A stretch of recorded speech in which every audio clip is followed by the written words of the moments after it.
account with Time Timer, a sensitive solution for ADHD time management. It shows how much time is left using a bright red disc that gets smaller as time passes. To place an order for a Time Timer, all you have to remember is timetimer.com. Welcome everybody to this edition of Attention Talk Video. With us today in our virtual studio is Dr. David Now, clinical neuropsychologist. And our topic tonight is the cloud is here to set you free. Dr. Now, welcome to the show. Good to be here. It always is. I'm excited about today's show because I like technology, but I'm not on the forefront. And I've seen you talk about technology and give some really clever ideas of using apps or applications or things on the web. And all of them have been clever because you use the tool, but you always take it and kind of use it in a neat little way. And our focus really today, everybody, is, Apple's iCloud. I'm an Apple person, so I kind of use that. The cloud is this place that we put and store some stuff. And Dr. Now, can you tell us about your experiences with the cloud? It really can set you free, and talk about some things that might be really helpful for our ADHD listeners. Sure. So first of all, let's real quickly demystify the cloud. People will say, what is the cloud?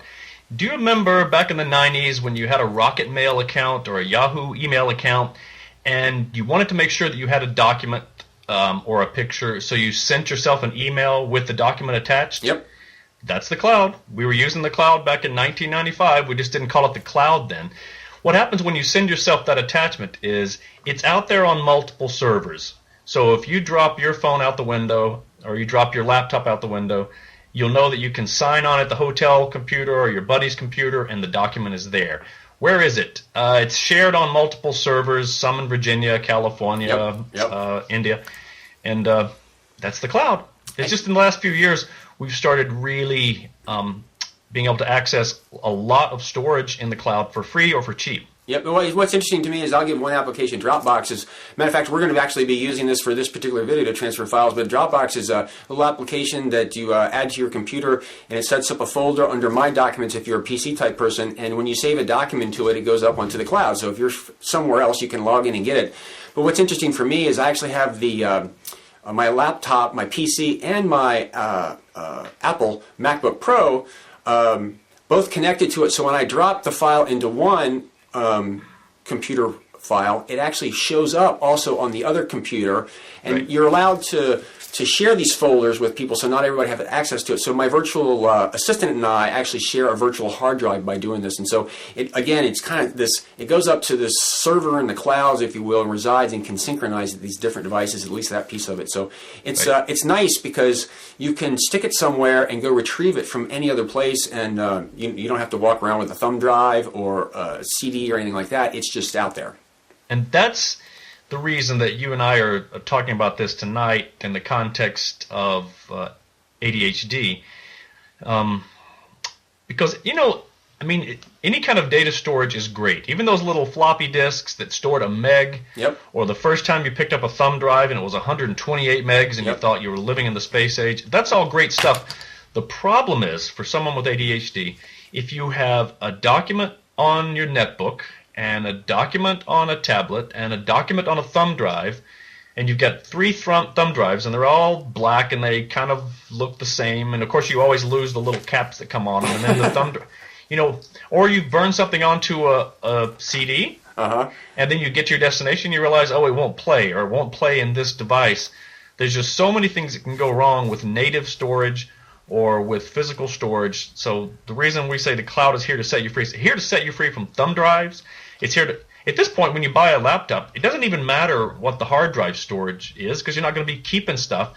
In fact, you don't even have to have native word processing software on your computer, yep. Because with something like Google Docs, you can actually create documents in the cloud without having to use a native PowerPoint yep. or document on your yep. computer. And then it's there.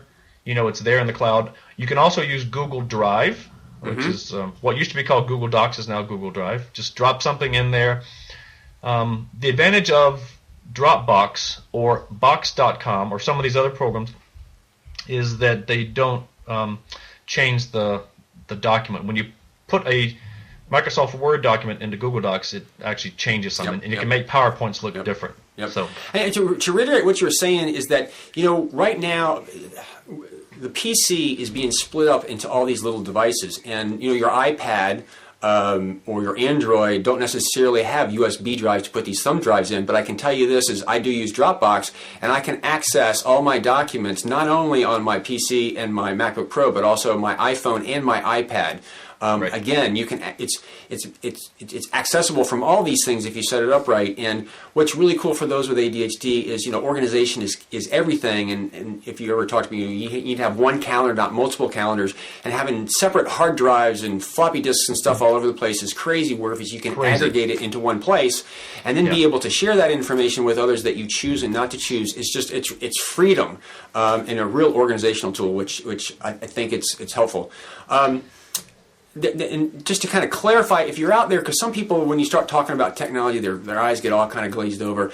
There's actually kind of two ways, at least for Dropbox, and I think not Google Drive, but with Dropbox, there's software that you can download onto your computer, and literally it's like once it's done, you're saving a file onto your computer just like you would any other document. It's just a specific file folder. But if you don't want to do that, you can also go to a website and access it and upload files from that location. And that's where if you're at somebody else's computer or whatever, you can access it. So there's two ways of doing this, at least in the iCloud world. And if you were out there and you're kind of like fuzzy on some of that stuff, I would encourage you just to Google or go into YouTube and Google, Dropbox installation something. They have videos right now that actually show you how to do it, unlike we had years ago where you had to read the instructions. So Google Drive now works the same way that Dropbox works. You have a native widget, to use Android language, on your laptop or on your phone, and you can use the web-based Google Drive, or you can use that application on your phone. Jeff, there's another cloud-based strategy that I'm crazy about, and this is kind of a niche one. Some of the viewers will maybe feel that this doesn't really pertain to them.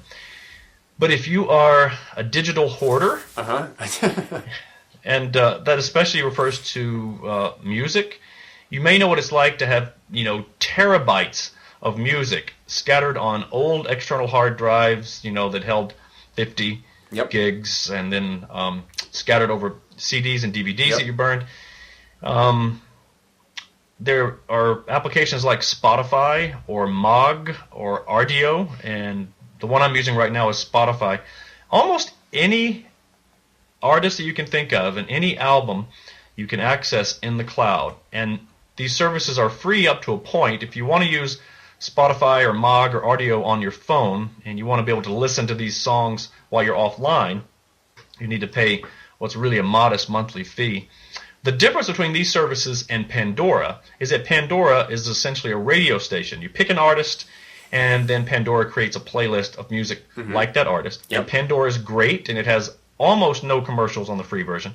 But I'll be honest, I kind of I want control of my playlist. I want to be able to say, I want to listen to that random old Indigo Girls album from 1994, and I want to be able to play it and have control over that. You can do that with Spotify. No more floppy disks, no more putting MP3 files on hard drives, no more having 30 CDs in the back seat of your car. It's just all right there in the cloud. No 8-track tapes rolling around at your feet. I remember those days. I'm dating myself now.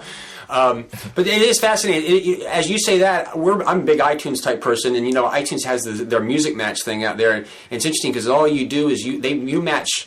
When you download something from, they have a photocopy of it, so they actually don't hold that in the cloud. They just hold like a license to it, and when you want to download it, you kind of go grab that. And if you've got CDs, like I got like 500 CDs that I had sitting on there. You go up there and you can load it, and they don't really kind of replicate them up on the cloud. They just know that you've got that, and they just kind of send it to you when you need it, which is why you don't necessarily need that much space. But at the end of the day, what's really cool is the cloud can set you free because it can consolidate all of your digital data into one place that's easily accessible, when you want it, by different devices at different times, and for those with ADHD, it can really be an organizational godsend because it can be at the fingertips. And now, with the advent of 4G LTE in those places, you've got it. Yep. It's almost instantaneous to download that. So it's a real helpful for those out there in ADD land. Jeff, there's one more cloud application that I want to talk with you about. We got time for that? Yep. Okay, the idea is to use your phone's navigator as a time management tool. So if you have a smartphone with a navigator, and let's say you need to be somewhere at 8 p.m. You simply tell your phone, navigate to this place, and it'll tell you if you leave now, you'll be there at 5:30 p.m. So you don't need to leave now. You're fine for another 2.5 hours. Later, you pick up the phone, you look at it again, and it says if you left now, you'd be there at 7 p.m. So you're getting closer, but you still don't need to leave. When the phone says if you left now, you would get there at 8 p.m., you know it's time to leave. You need to be leaving right now. This is great if you are, let's say you're in a city, you're not entirely familiar with the roads, or you need to be at an airport. You know that thing you do in your head where you say, okay, I've got a 5 p.m. flight, so I need to be there at 4, which means I need to leave it. Wait, I got a 5 p.m. flight, so I need... Wait, you keep doing this thing over in your head. The phone just tells you if you left now, you'd be there at 4. And the good thing about your phone, as opposed to your TomTom or your freestanding GPS, is that your phone will update with the current traffic conditions. Yes. And so, let's say it's 3 p.m. And then you move towards 4 p.m. Well, the traffic gets thicker, and your phone will reflect that. It'll say, well, now it's going to take you longer. And so it's real-time information about if I left now, when would I get there? And I actually use this, especially when I'm in an area where I don't know how long it takes to get across town. The phone tells me. It's gorgeous. It's actually, I haven't used it quite that way, but I've definitely gone to it many times where I knew how long it took me to get somewhere, but I would go and see what the time difference based off of traffic in case something was there because there's that variance. So that's I'm glad you brought that up, David. So for our listeners out there who would like to learn more about you, I presume they go to drnowell.com, right? Yeah, it's just my name, drnowell.com, drnowell.com. You can click on calendar and see if I'm going to be doing a workshop in your area, if you're a clinician who needs continuing education credit, or if you just have a question or you're thinking of a consultation, there's also ways to get in touch with me there. Awesome. You also can be found on Twitter and Facebook, right? Yeah, Twitter handle is @DavidNowell. Facebook is David Nowell Seminars. All right. So with that, David, thank you very much for coming on the show. This has been very insightful. Sure. Thanks, everybody. Really hopeful everybody out there takes advantage of some of these tools to kind of get organized, get everything in one place. So thanks again, and everybody catch us next week for another edition of Attention Talk Video. Take care.